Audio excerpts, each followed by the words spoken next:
qəlbi Xudaya bağlıdır. Həm Peyğəmbərə, həm Ali Əbaya bağlıdır.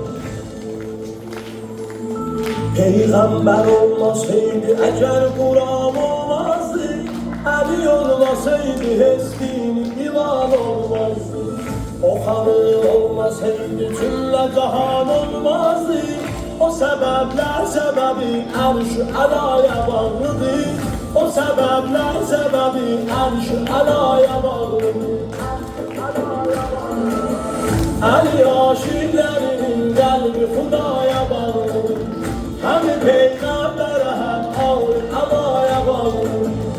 Əli aşiqlərinin qəlbi Xudaya bağlıdır. Həm Peyğəmbərə, həm Ali Əbaya bağlıdır.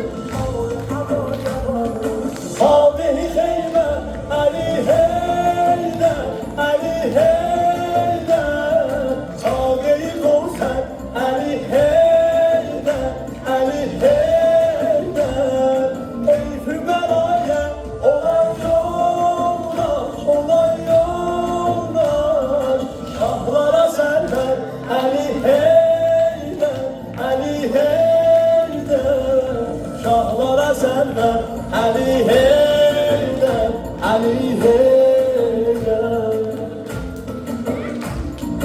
Nəğme-i Qüdsyan Əlidir, Kəlaməti yazan Əlidir.